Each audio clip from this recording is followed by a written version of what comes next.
Hallelujah.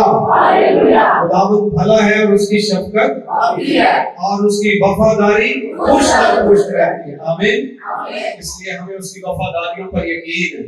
उसकी वफादारी ना सिर्फ हमारे साथ है बल्कि हमारी आने वाली नस्लों के साथ भी है। आमीन। कलाम सुनने के लिए तैयार है? बताइए, हम 3 हवाले एक ही बार पढ़े। मरकस की इंजील उसका 8वां बाब 22वीं आयत से। फिर वो बैतसैदा में आए और लोग एक अंधे को उसके पास लाए और उसकी मिन्नत की कि उसे छुए। वो उस अंधे का हाथ पकड़कर उसे गांव से बाहर ले गया और उसकी आंखों में थूक कर अपने हाथ उस पर रखे और उससे पूछा, क्या तू कुछ देखता है? उसने नजर उठाकर कहा, मैं आदमियों को देखता हूं, क्योंकि वो मुझे चलते हुए ऐसे दिखाई देते हैं जैसे रात। फिर उसने दोबारा उसकी आंखों पर हाथ रखे और उसने गौर से नजर की और अच्छा हो गया और सब चीजें साफ साफ देखने लगा। फिर उसने उसको उसके घर की तरफ रवाना किया और कहा कि इस गांव के अंदर कदम भी न रहे। आमीन। लूका की इंजील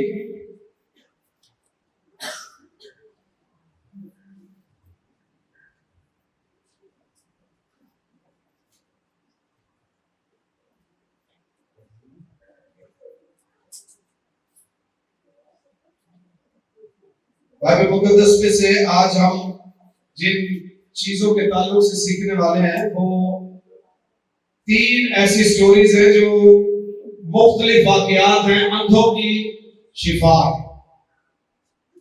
कोई अंधा तो नहीं है? आप जिस भी तरह के अंधे हैं आप ठीक हो। लूका की इंजील उसका 18वां बाब 35वीं आयत। जब वो चलते चलते यरीहो के नजदीक पहुंचा तो ऐसा हुआ कि एक अंधा राह के किनारे बैठा हुआ भीख मांग रहा था। वो भीड़ के जाने की आवाज सुनकर पूछने लगा, ये क्या हो रहा है? उन्होंने उसे खबर दी कि यीशु नासरी जा रहा है। उसने चिल्लाकर कहा, ऐ यीशु इब्ने दाऊद, मुझ पर रहम कर। जो आगे जाते थे वो उसको डांटने लगे कि चुप रहे, मगर वो और भी चिल्लाया कि ऐ इब्ने दाऊद, मुझ पर रहम कर।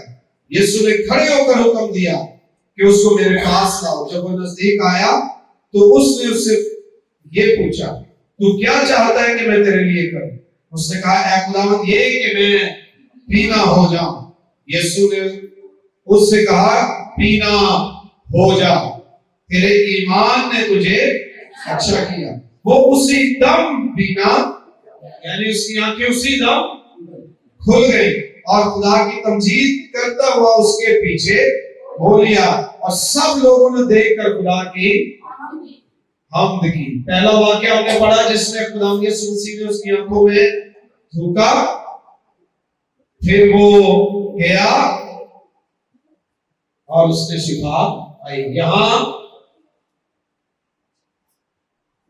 उससे कहा और वो शिफा आ गया। अब यूहन्ना की इंजील उसका 9वां बाब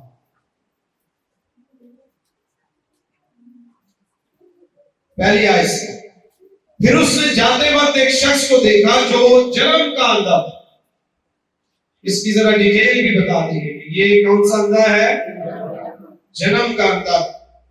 और उसके शागिर्दों ने उससे पूछा कि ऐ रबी, किसने गुनाह किया था जो ये अंधा पैदा हुआ? इस शख्स ने या इसके माँ बाप ने? यीशु ने जवाब दिया कि ना इसने गुनाह किया था ना इसके माँ बाप ने, बल्कि ये इसलिए हुआ कि खुदा के काम उसमें जाहिर होगा। जिसने मुझे भेजा है, हमें उसके काम दिन ही दिन को करना जरूर है। वो रात आने वाली है जिसमें कोई शख्स काम नहीं कर सकता जब तक मैं दुनिया में हूं, दुनिया का नूर हूं। ये कहकर उसने जमीन पर थूका। मालिक उसने पहले वाक्य में आंखों में थूका, यहां क्या लिखा? उसने जमीन पर थूका और थूक से मट्टी सानी। वहां मट्टी नहीं सानी, वहां सिर्फ थूका, यहां जमीन पर थूका और थूक से मट्टी सानी और वो मट्टी अंधे की आंखों पर लगाई, लगाकर उससे कहा जा शेलो, जिसका तर्जुमा भेजा हुआ है कि हौज में जाके धो ले। बस उसने जाकर धोया और बीना होकर वापस आया। सब ये हालेलुया हालेलुया हालेलुया। तीन मुख्तलिफ स्टोरीज, तीन मुख्तलिफ कहानियां, जिनमें तीन मुख्तलिफ हालात, आपकी जिंदगी के हालात भी ऐसे हो सकते हैं। एक वो स्टोरी जिसमें एक शख्स नाबीना है और वो चिल्ला रहा है, खुदावंद यीशु मसीह को पुकार रहा है, ऐ इब्ने दाऊद मुझ पर रहम कर। खुदावंद यीशु मसीह ने उसे पास बुलाकर कहा, तू क्या चाहता है मैं तेरे लिए करूं? उसने कहा, यही कि मेरी बीनाई मुझे मिल जाए, मैं बीना हो जाऊं। यीशु मसीह ने हुक्म किया, जा बीना हो जा, और वो उसी घड़ी तंदुरुस्त हो गया। उसकी रोशनी उसी घड़ी लौट आई, उसकी आंखें खुल गई और उसकी जिंदगी के हालात बदल गए। हमारी जिंदगियों में भी ऐसी सिचुएशंस मौजूद होती हैं जिनके लिए हम परेशान होते हैं, हम दुखी होते हैं, हम तकलीफ में होते हैं, हम मजबूर होते हैं और हम ये चाहते हैं कि खुदावंद तू हमारे लिए ये काम कर। खुदावंद यीशु मसीह के पास ये कुदरत मौजूद है कि वो जब चाहे, जहां चाहे, जैसे चाहे और जो चाहे करने की कुदरत रखता है। इसने पुकारा और खुदावंद यीशु मसीह ने उसी घड़ी उसे तंदुरुस्त कर दिया। आप और मैं बाज़ औक़ात इस शख्स की मिसाल की सूरत होते हैं कि हम खुदा के हुजूर कुछ कहते और वो उसी घड़ी हम पर फजल करके जवाब देता और हमारे हालात बदल देता है। वो नाबीना था, हमारी जरूरत कोई और हो सकती है, हमारे लिए मसाइल कुछ और हो सकते हैं, उसका मसला कुछ और, हमारा मसला कुछ और हो सकता है। लेकिन जिस खुदावंद की हम बंदगी करते हैं, जिसकी हम इबादत करते हैं, सीखना हमें यह है कि हमें उसी को पुकारना चाहिए। इसने उसे पुकारा कि इब्ने दाऊद मुझ पर रहम कर, और मसीह ने उसकी पुकार को सुना है। वो आपकी और मेरी पुकार को सुनकर अपने हालात, अपनी सिचुएशंस, अपनी मुश्किलात, अपने मामलात को उसके सामने पेश करना सीखे। बहुत सारे हालात हम लोगों के साथ बयान करना बड़ा पसंद करते हैं। मेरा ये मसला है, मेरा वो मसला है, मुझे ये तकलीफ है, मुझे ये परेशानी है, मैं इस तरह की सिचुएशन से गुजर रहा हूं या गुजर रही हूं, और लोगों को बताकर हम उन मसाइल का हल ढूंढने की कोशिश करते हैं। अगर आप अपने मामलात का हल चाहते हैं तो वो खुदावंद यीशु मसीह के पास, उससे बात करें। इंसान बाज़ औक़ात आपकी सही रहनुमाई करेगा, बाज़ औक़ात गलत भी कर सकता है। बाज़ औक़ात इंसान के पास आपके मुश्किलों के हल मौजूद होते हैं, बाज़ औक़ात नहीं होते, लेकिन खुदावंद यीशु मसीह के पास हर मुश्किल का हल है।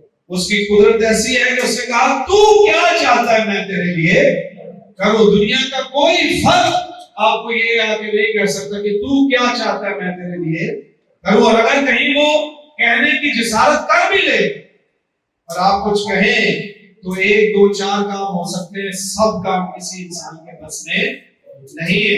लिहाजा हमें पहला जो नुक्ता है वो ये समझना है कि हम जिस तरह के हालात में भी हो, हमें तवक्कुल खुदा पर करना है, हमें भरोसा उसकी जात पर रखना है, हमें उसी पर ईमान रखना है जो पल भर में हमें बीनाई बख्श सकता है, जो पल भर में हमारे हालात को बदलने की कुदरत रखता है, जो पल भर में ये कह सकता है, जा बीना हो जा, तेरे ईमान ने तुझे अच्छा किया।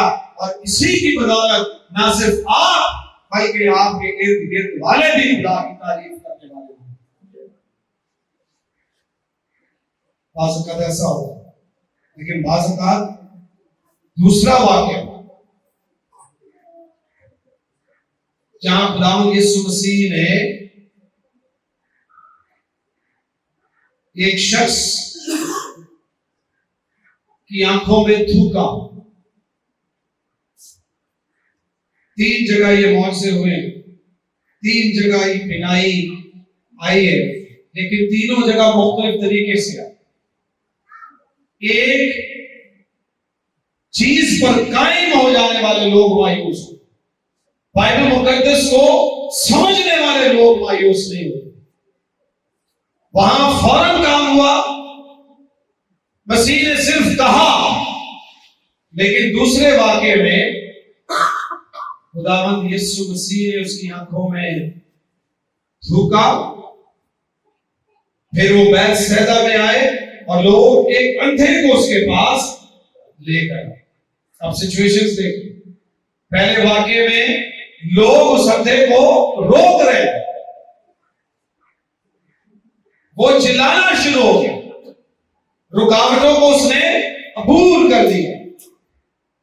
दूसरा वाक्य जो है, इसमें लोग उस अंधे को खुदावंद यीशु मसीह के पास लेकर आए। अपनी जो गैदरिंग्स हैं, अपनी जो रफाकत है, ऐसे लोगों के साथ रखें जो आपको सही जगह लेकर। बहुत सारे दोस्त, बहुत सारे रिश्तेदार, बहुत सारे ताल्लुक वाले लोग ऐसे हमारी जिंदगी में होते हैं जो हमें गलत मशवरे भी देते हैं और गलत जगहों पर भी लेकर जाते हैं। खुशी की बात यह है कि इस शख्स की जिंदगी में मुश्किल जरूर है, लेकिन इसके इर्द गिर्द वाले इस कदर समझदार हैं कि उन्हें पता है कि इसका हाल क्या है, और वो उसे वहां लेकर चले गए। अपनी जिंदगी में ऐसे लोग रखें, या फिर अपनी जिंदगी में जो लोग हैं उनके लिए इन लोगों की मानद बने कि आप यीशु तक लोगों की रहनुमाई करने वाले। वो उस शख्स को यीशु के पास लाए और उसकी मिन्नत कर की कि उसे छुए।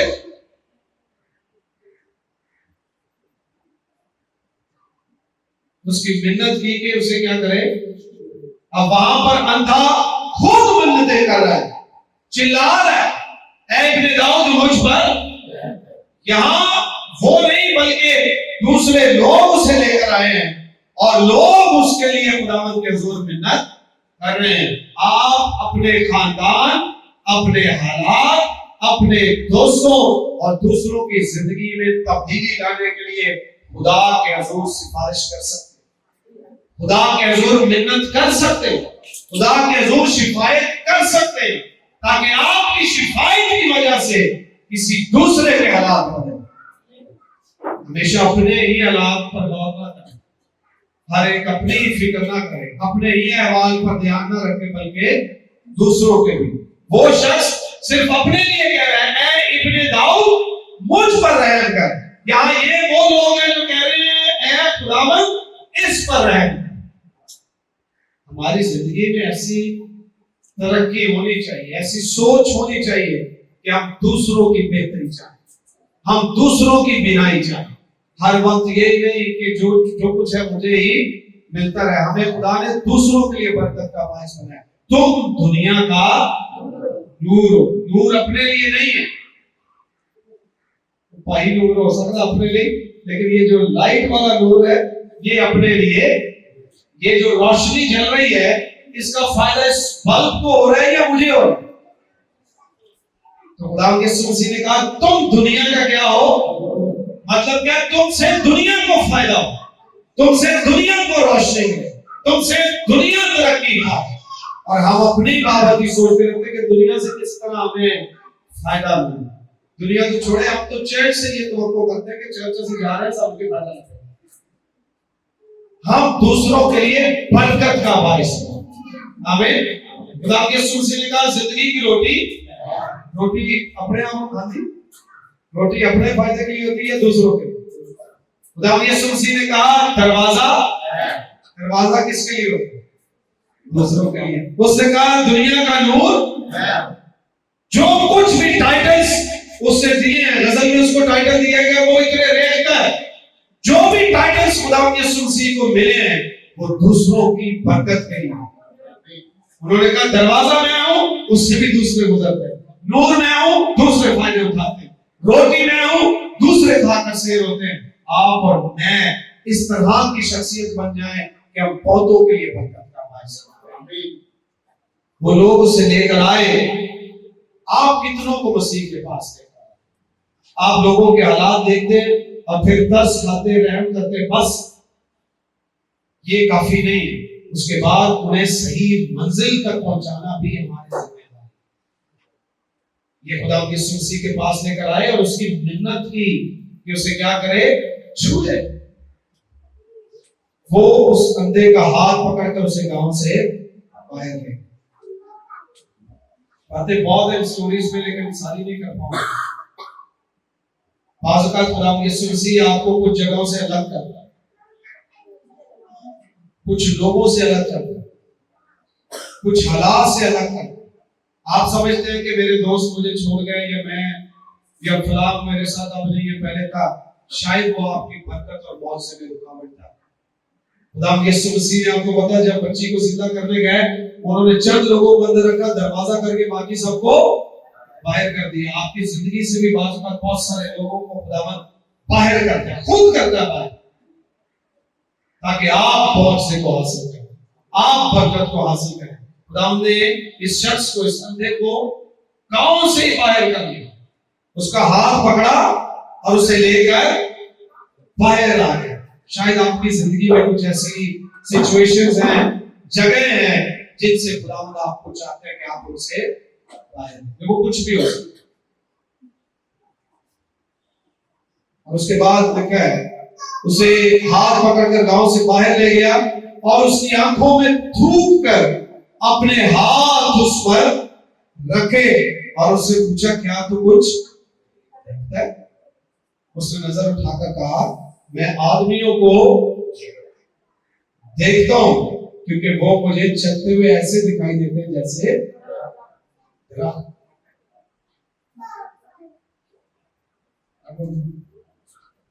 कभी-कभी ऐसा होता है ना कि एकदम किसी को चक्का जाता देखा कि वो क्या तारे या चिड़िया या कुछ मुख्तलिफ किस्म की चीजें नजर आना शुरू हो जाती है। इसकी जब आंखें खुली है तो इसको धुंधला दिखाई दी और इसको इंसान ऐसे दिखाई दिए जैसे दरख्त।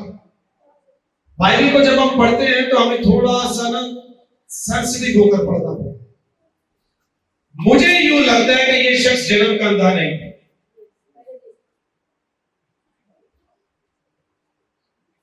वरना उसे कैसे पता होता कि ये चलते हैं ऐसे जैसे दरख्त।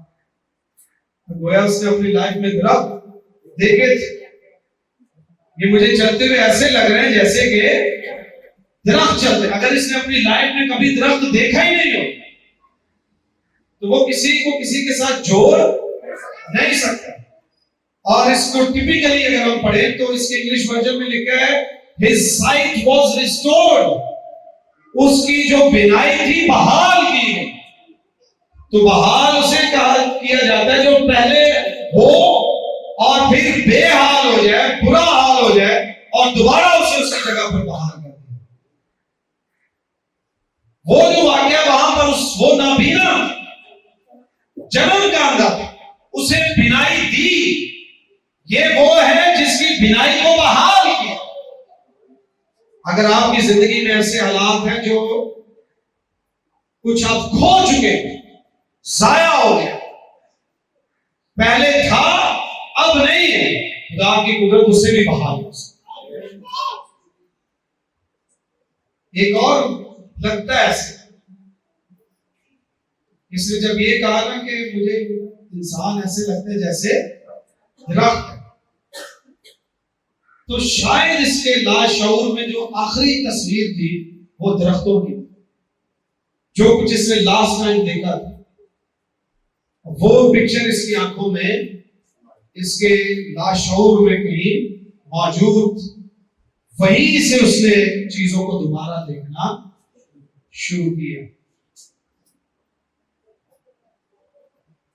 आपके हालात ऐसे हो कि आपके पास कोई चीज सिरे से नहीं है, खुदा उसे भी देने की कुदरत रखता है।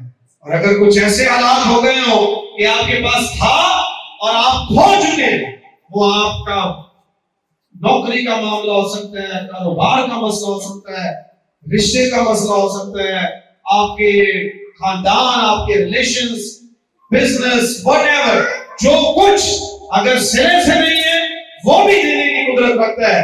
और अगर कभी था और खो गया है तो उसे भी बहाल करने की कुदरत रखता है। और जब वो बहाल करता है तो फिर अधूरा नहीं करता। आमीन।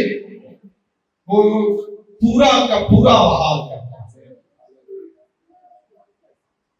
ज़बूर नबी कहता है वो मेरी जान को बहाल करता है। जब उसने ये कहा कि मुझे नजर उठाकर कहा, मैं आदमियों को देखता हूं क्योंकि वो मुझे चलते हुए ऐसे दिखाई देते हैं जैसे दरख्त। फिर यीशु मसीह ने लिखा है, फिर उसने दोबारा उसकी आंखों पर अपने हाथ, दोबारा उसकी आंखों पर हाथ रखा ना, अदा करने पूरी बहाली में दोबारा हाथ रखा। और जब दोबारा हाथ रखे, फिर उसने दोबारा उसकी आंखों पर हाथ रखे और उसने गौर से नजर की और अच्छा हो गया। सबके हालेलुया, हालेलुया। गौर से नजर की और अच्छा हो गया और सब चीजें साफ साफ देखने लगा। आमीन, आमीन। नाम यीशु मसीह के नाम से जिनको साफ नजर नहीं आता वो सब कुछ साफ साफ देखना शुरू। और सिर्फ जिस्मानी तौर पर नहीं, बहुत सारे लोग रूहानी तौर पर भी नाबीना होते हैं। रूहानी तौर पर भी उन्हें हमेशा धुंधला ही दिखाई देता, इसीलिए तो वो फैसले नहीं कर पाते कि ये इंसान है या दरख्त है, इंसान है या दरख्त। दरख्त इंसानों की मानेगा या इंसान दरख्तों की मानेगा, धुंधला दिखाई देता।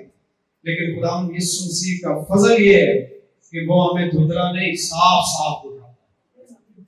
उसे साफ साफ दिखाई देने लगा।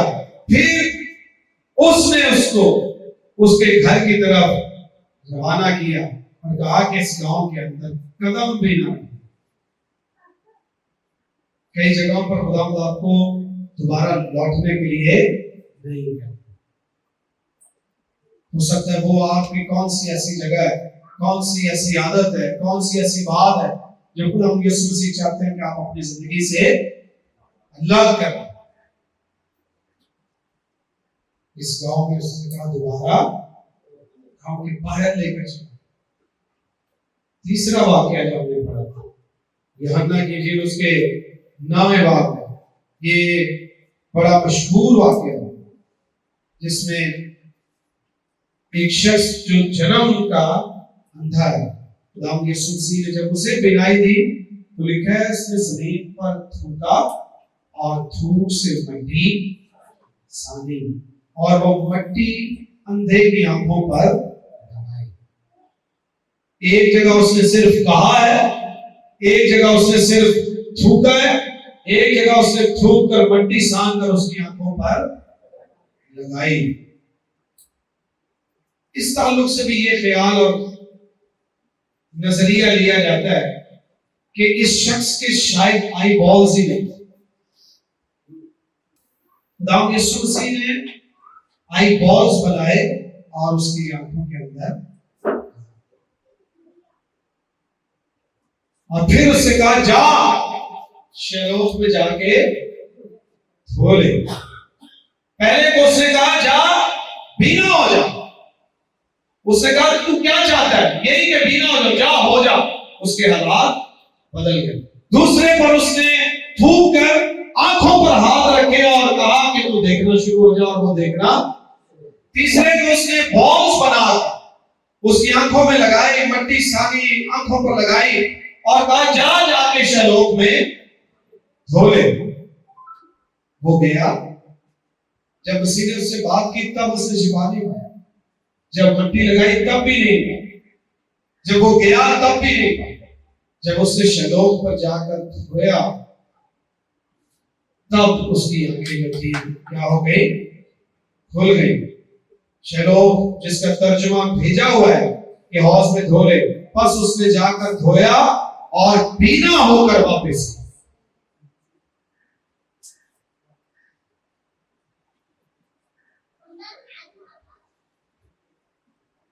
अब आपने कौन सी सिचुएशन को अपनी लाइफ से रिलेट करना है? खुदा के नजदीक कोई काम मुश्किल, खुदा यीशु मसीह की कुदरत हर तरह के हालात में मौज से कर सकती है। बाज़ औक़ात वो आपके पुकारने पर जवाब देता है, बाज़ औक़ात वो आपकी जगह किसी और की मिन्नत पर आप पर फजल कर देता है, और बाज़ औक़ात वो आपसे तकाजा करता है कि आप उसके कलाम पर अमल करके अमली तौर पर कुछ कुर्बानियां पेश करें, जिसके बाइस वो आप पर फजल करके आपको भलाई दे।